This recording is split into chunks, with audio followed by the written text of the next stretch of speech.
wena, yourself. The person who is attracting narcissists.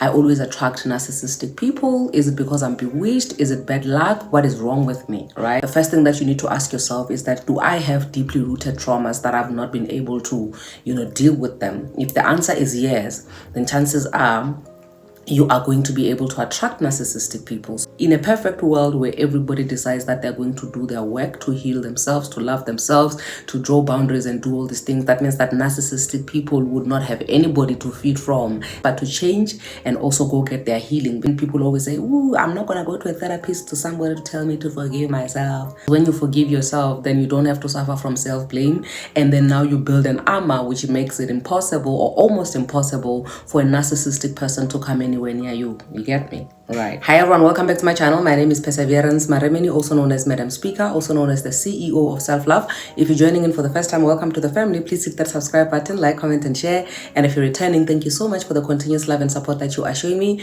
Today I want to answer a frequently asked question. Why is it that it seems like I attract narcissists? Am I bewitched?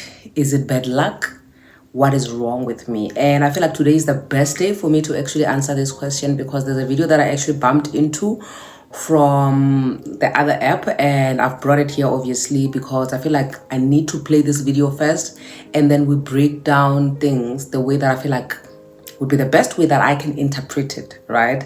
So this video is about a guy who's saying that in a perfect world where narcissists were straightforward and honest, and said, I am a narcissist from the get-go, which would then save us a lot of trouble. This is what they would do, or this is what they would say, and therefore we would all be happy and whatever. But I feel like narcissists being upfront saying I'm a narcissist would then defy the whole thing of being a narcissist. We don't need narcissists, but because they are here, for them to be able to exist, then they have to do things a certain way and not the usual way or the ideal way that we would like them to do them, right? So I need you to watch this video. I believe that under 1 minute, this guy mastered the explanation of what narcissism is and what it takes for a narcissistic relationship to flourish. So I want you to watch this video and then we'll come back and break it down, right? Hey, it's great to meet you. Oh, thank you so much. Yeah, you too. So I'm a narcissist. Yeah, but you seem so nice. Oh, I'm pretending. Really? Yeah, I figured out if I'm charming and funny and give you lots of attention and affection, then I can get you to fall in love with me. Why do you need me to fall in love with you? Oh, because then you're less likely to leave once I start lying and belittling and gaslighting you and chipping away at your self-worth in order to control and manipulate you. Huh. Yeah, it works especially well if you have a history of trauma where you tend to blame yourself even though you're the one being neglected. That sounds like abuse. Oh, it definitely is. Why would you do that? Oh, I'm deeply insecure. I can see that. Yeah, I have a massively fragile ego and a fear of rejection, so I've created a fantasy world in which I'm the center of the universe and everyone else is inferior. Wow. Yeah. Well, thank you for telling me all this up front before we formed a complicated trauma bond that would have caused me years of misery. Yeah, well, I just want people to know what they're getting into. I mean, you by chance don't struggle with a lack of boundaries and self-esteem issues, do you? I do, actually. Dang it. We probably would have made a great pair. Yeah, I bet. A good thing you showed me these red flags up front so I could protect myself. Well, if there's one thing I am, it's honest and transparent in the beginning. So, from the video that we just watched, right, I believe that this guy has broken things down thoroughly to say, okay, this is how a narcissistic relationship starts. And if the person that is a victim had an opportunity to ask questions, these are the questions this is how the conversation with a narcissistic person would actually go. And I must say that, wow, this guy said everything and everything in just 1 minute. However, there are a few things that I've noted down, and I feel like they're going to help us in us trying to figure out how we can actually move away from narcissistic relationships. And I believe that by the end of this video, actually just by watching that clip, some people, it's like literally just the solution to what they've been questioning themselves a lot about narcissistic behavior. But I feel like this video also is necessary for awareness, to break it down so that other people who still need, further explanation and understanding of what this behavior is and where they stand, then actually this breaking down of this video can actually help them a lot, right? So here's the things that I've noted down. And the thing that I want us to look at first before we can even go into the behavior of a narcissistic person is wena, yourself. the person who is attracting narcissists, right? Which goes back to the initial question where somebody said, I always attract narcissistic people. Is it because I'm bewitched? Is it bad luck? What is wrong with me, right? So here are the things that I would like us to look at first in order to do a thorough spring cleaning of yourself before you can actually open yourself up to attract narcissistic people, and how narcissistic people can actually run away when they see you after you've done this work. Because I feel like the first person that we need to look at is yourself as an individual, right? So the 3 things that I picked up from that video is that at the end of the video, that guy was saying, if you have traumas, if you have self-blame, if you have no boundaries, you have low self-esteem, then you are a perfect candidate for somebody who is narcissistic, because they flourish, with people who have those problems. So meaning that if you're a person who always attracts narcissists, the first thing that you need to ask yourself is that, do I have deeply rooted traumas that I've not been able to,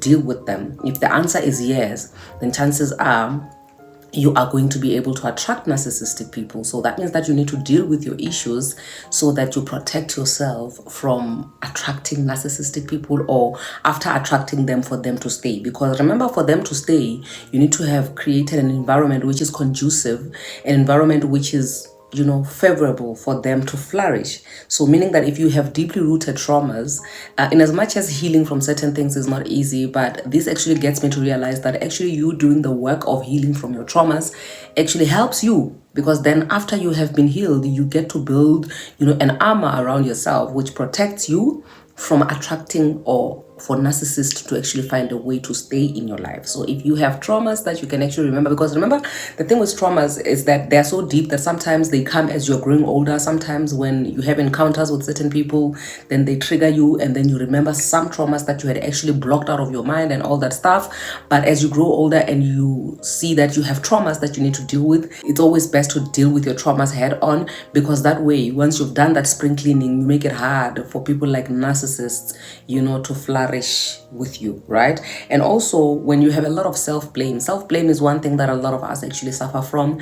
It's not an easy thing, and you think that you are a kind person, you're a nice person, and usually when you have a lot of self-blame, people around you will never tell you, now you need to stop blaming yourself. Because remember, when you are blaming yourself for everything and anything, people who are around you actually benefit from that behavior or that way of doing things. So you are highly unlikely to get people who would try to force you out of the behavior or the act or the habit of self-blame, right? So you need to be, very much self-aware to say that if there are things that are going wrong, things that are not right, things that you've been through, when you blame yourself, why are you blaming yourself, and for how long are you planning on blaming yourself, or is there a way that you will ever recover from the self-blame? Because I feel like sometimes when you break a glass, blaming yourself for breaking a glass, it's fine, you just broke it now, but there has to be a time where you get over the fact that you broke a glass and you move on with your life. So you need to allow yourself the process of stepping out of that self-blame, because once you dwell in self-blame and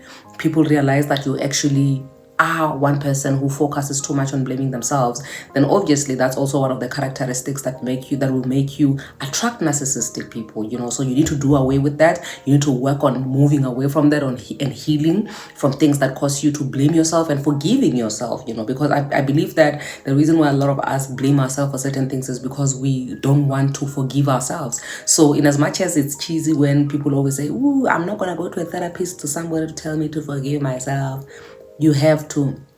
Because when you forgive yourself, then you don't have to suffer from self-blame, and then now you build an armor which makes it impossible, or almost impossible, for a narcissistic person to come anywhere near you. You get me? Right. And then also another thing that we picked up there is boundaries. When you lack boundaries, when you don't have boundaries, people know that they can walk all over you. So meaning that when you start establishing boundaries where your yes is your yes, I always say that the Bible says, let your yes be yes, let your no be no. So when you establish boundaries and you make sure that you never allow people to do things to you that are painful for you, and you don't just let people get away with certain things, you are firm in the things you want and the things you don't want about your life. You establish boundaries, and I always speak about how boundaries are so painful. You know, boundaries are painful. There's an entire video that I did about how painful boundaries are, especially when you're doing things which are against your heart, you know. But when you have to enforce boundaries, you have to enforce them. So you actually establishing boundaries and forming, you know, a way that you handle people that want to cross your boundaries, it makes it very difficult for narcissistic people to come and flourish, you know, in your area or within your vicinity. So meaning that once people see that you have boundaries, when somebody who's a narcissist sees that actually this person has boundaries, they are bound to run away from you. You get what I mean? So boundaries is definitely one of those things. Another one is low self-esteem. You know, people who suffer from low self-esteem, everybody walks all over you. Everybody makes fun of you. When they look at somebody to blame, they blame you. When they look at somebody to laugh at, they laugh at you. When they look at somebody to bully, they bully you. Literally, when you have low self-esteem, in as much as it's not a thing that you asked that it should come to you, it came because of whatever traumas that you faced as a child, then that means that you need to put extra effort to work on regaining your self-esteem. I can do a separate video where we're talking about, you know, building blocks or things that can actually help you to gain your self-esteem back. But just for now, for the purpose of this video, you just knowing that you need to work on your self-esteem, upping your self-esteem, is actually going to benefit you in terms of building that wall that shields you from attracting narcissistic people. So basically what that means is that the internal work needs to be done by you to make sure that the people that you attract are people that when they decide, oh, I'm not going to deal with this person, because they see that they're not going to be able to flourish well around somebody like you. But when the environment says, listen, this is a walkover, this person has trauma, this person has self-blame, this person has low self-esteem, then it makes it easy for them to even stay. Then it goes back to the first things that this guy mentioned in the video, where he was saying that when they get there, right, they're going to pretend, they're going to be charming, they're going to love bomb you, they're going to do all these things. And I remember, for them to put an effort to do all these things, they are putting an effort because they realize that actually there are things which are lacking in you. There are holes, there are loopholes. So they're trying to fill those loopholes by overwhelming you and love bombing you and just doing all these things that are going to sweep you off your feet. And they know that because you have a lot of emptiness on the inside of you, they're going to make you feel like they are what you need to fill you up. So they're going to create this thing where you are dependent on them, right?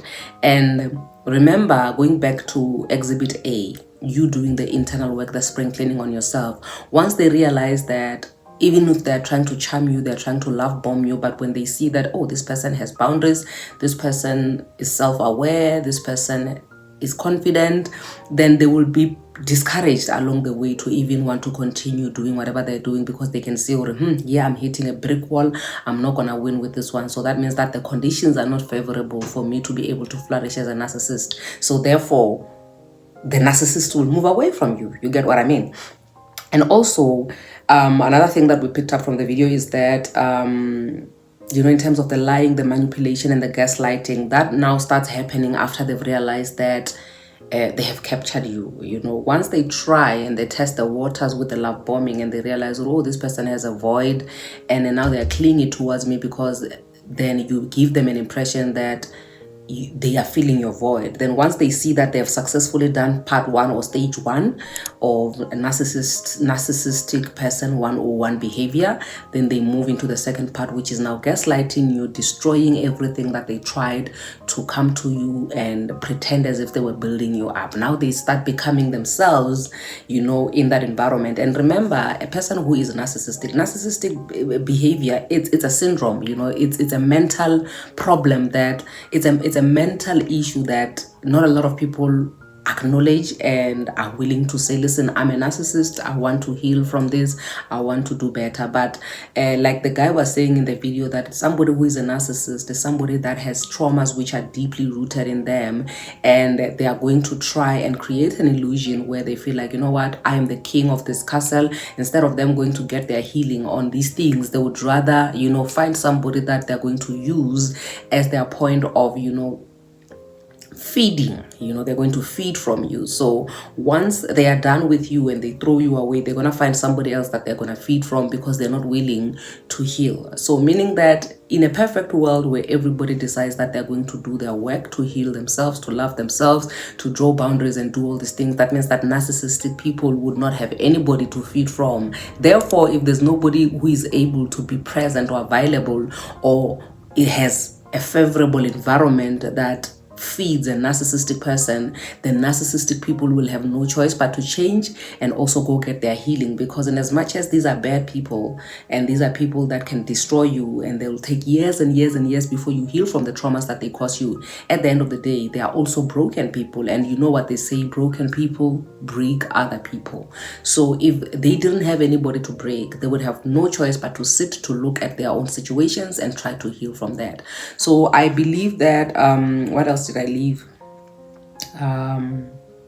I believe that we've covered everything in detail regarding what the narcissistic person is and what you can do as an individual to protect yourself from a narcissist and try to not attract narcissists. And you know what, from time to time you can actually lose a step here and there, but it's always best to do the internal work, where you work on yourself so much that anybody that comes in, even if they may not see from the beginning that this is a person who is self-aware, but the longer they stay with you, the more they will actually realize that actually this person is wasting my time, because they're not going to be able to feed me the way that I want to be fed as a narcissist.